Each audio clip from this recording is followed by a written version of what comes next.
Suswono klaim PKS tidak pernah khianati Anies Baswedan, anak abah diminta jangan marah. Karena kita belum berkomunikasi saja secara intens ya. Beberapa orang yang tadinya agak marah-marah ke PKS ya, apalagi ya, setelah kita komunikasi, kita diskusi, ternyata mereka salah paham aja ya. Jangan bahasa-bahasa yang kasar-kasar apa yang dulu katanya PKS mengkhianati Pak Anies. Enggak pernah lah PKS mengkhianati Pak Anies, bagaimana ya. Kita kan kemarin all out lah membantu kemenangan beliau. Cuma memang ya belum takdirnya beliau jadi presiden kan ya. Nah kemarin harapannya juga untuk DKI kan sudah pakai ini kan, bahkan sudah kita pasang billboard besar kan, aman kan. Anies Sohibul Iman kan. Nah cuma kan masalahnya PKS kursinya cuma 18 kan, sehingga memang kurang 4 kursi. Nah harapannya Pak Anies bisa menambah yang 4 kursi itu kan. Akhir Juli juga itu Anies didatangi dan bertemu dengan Sohibul Iman dan beberapa pengurus PKS. Intinya adalah menanyakan bagaimana nasib pasangan Anies dan Sohibul Iman. Lalu di situ menurut orang dekatnya Anies cerita bahwa Anies sendiri sudah oke dengan Sohibul Iman, tapi belakangan karena tadi yang ada pertemuan di rumahnya KMS lah istilahnya kan, Ketua Majelis Suro itu, semua konstelasi berubah. Oke. Karena kemungkinan PKS pun akan check out. Dan ada pertimbangan seperti ini, jangan-jangan PKS ini memasangkan Anies Sohibul Iman itu memang cara dia untuk exit way gitu kan. Kalau misalkan sepaket kan istilahnya kalau nggak bisa tercapai ya udah, ini kan bukan salah PKS gitu. Oke. Jadi dejavu lagi nih Cik gua nih. Semuanya mirip. Jadi mirip ya, kayak cerita Husein tadi mirip. Mulai dari tawaran. Gitu kan, mengganti biaya logistik, masuk menteri di kabinet, gula-gulanya tuh mirip gitu loh dengan bagaimana ketika pemerintah pada waktu itu mencoba untuk menggagalkan atau menjegal tiket Anies di pemilu presiden 2024. Sekarang pemerintah nih pertanyaannya mau ngurusin siapa? Sedangkan dambaan kami rakyat jelata, kaum miskin kota ini mendambakan pemimpin yang memang sudah berkualitas pada rakyatnya.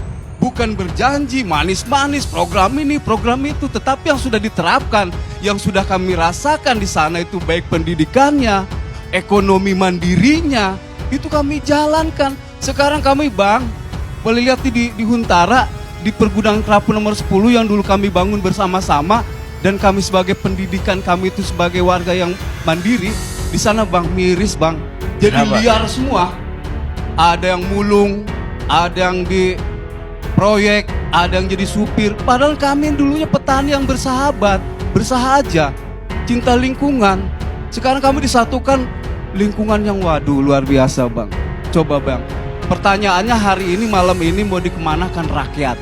Jadi kan pilkada ini kesempatan memilih pemimpinnya. Nah sekarang kan dengan aturan yang ada 3 pilihan. Ya tentu sesuai dengan keyakinan ataupun pilihannya masing-masing, semua harus dihormati. Yang jelas bahwa sebetulnya semakin banyak calon semakin bagus. Karena apa? Berarti akan ada kontestasi gagasan.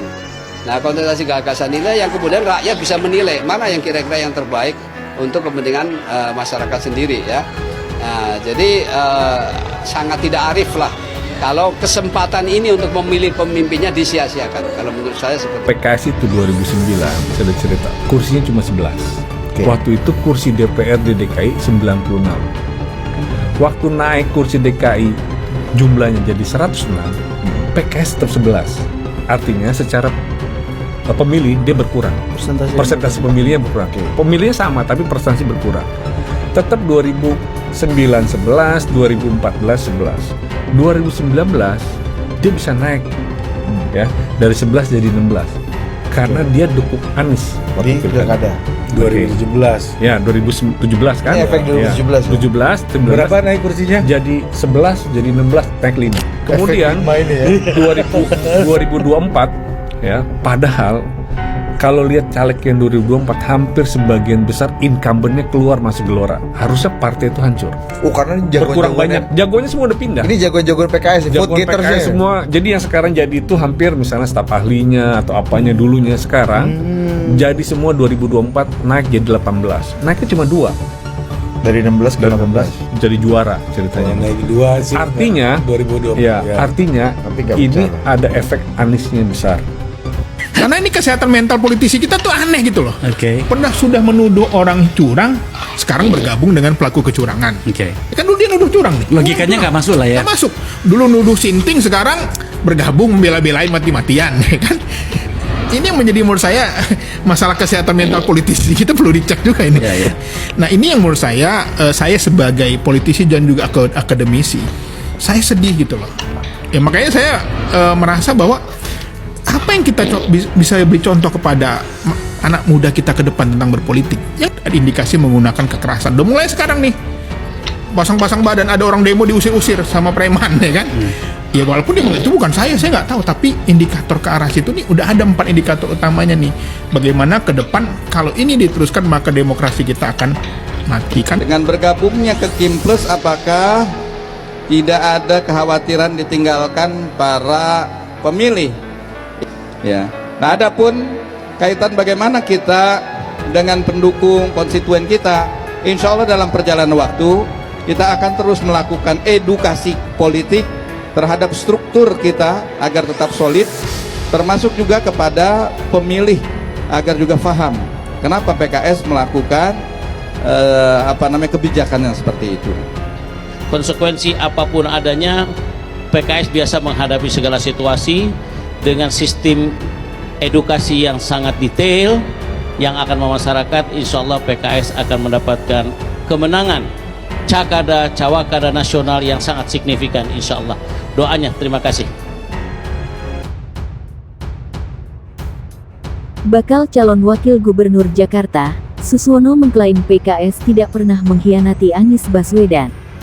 Dia pun meminta anak abah untuk tidak terus memarahi PKS. Anak abah diketahui merujuk pada pendukung Anies Baswedan.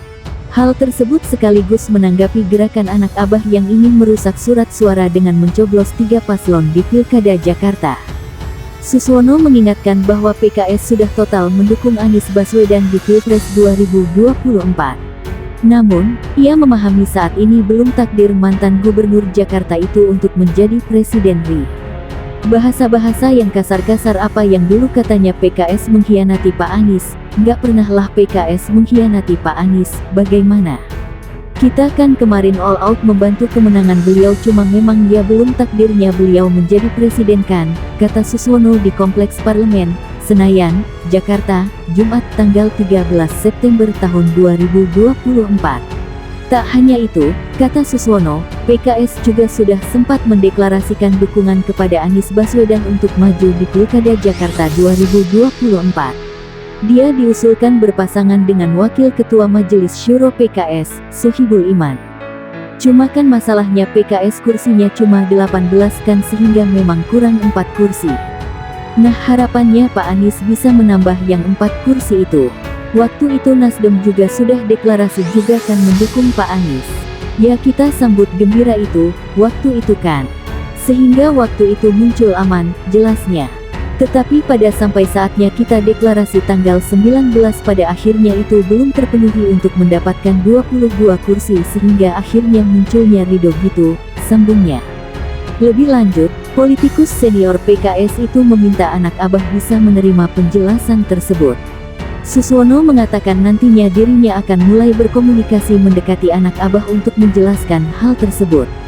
Saya kira karena kita belum berkomunikasi saja secara intens ya, beberapa orang yang tadinya agak marah-marah ke PKS ya setelah kita komunikasi kita diskusi, ternyata mereka salah paham saja, pungkasnya.